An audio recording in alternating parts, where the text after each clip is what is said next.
This is the story of Susie. Susie believed in Jesus, and Jesus is the light of the world.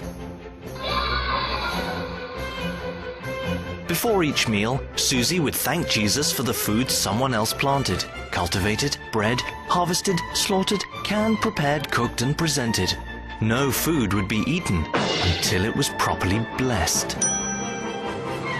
Before bedtime, Susie would pray for Jesus to heal the sick, comfort the afflicted, and ease the suffering in the world.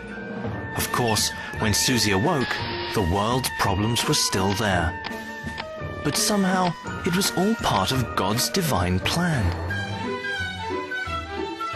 When Susie got sick, she prayed for healing. Then she paid a doctor, took prescription medication, and took weeks to recover naturally. When Susie was confused, she prayed for answers. When her ears picked up no audible reply, she simply guessed and called it divine inspiration.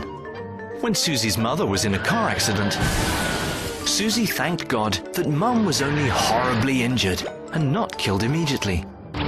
Susie then prayed to Jesus for healing, and then she paid thousands of dollars to trained medical personnel.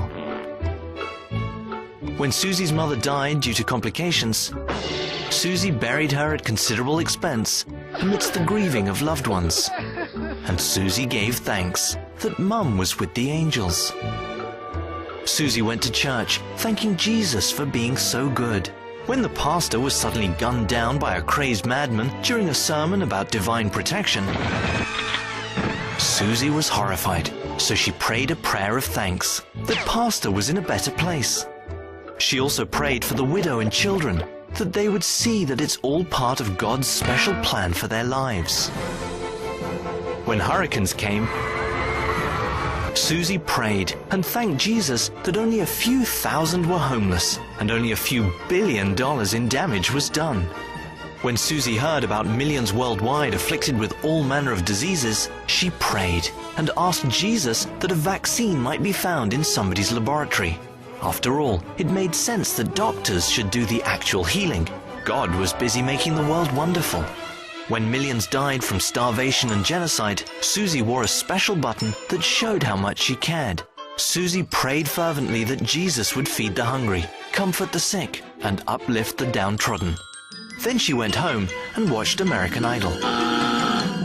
Yes, in every neighborhood, in every city, in every state, in every country, across the planet, Susie saw the omnipotent hand and never-failing love of God. And once again, just before bedtime, Susie closed her eyes and said her prayers, because she believed in Jesus, and Jesus is the light of the world.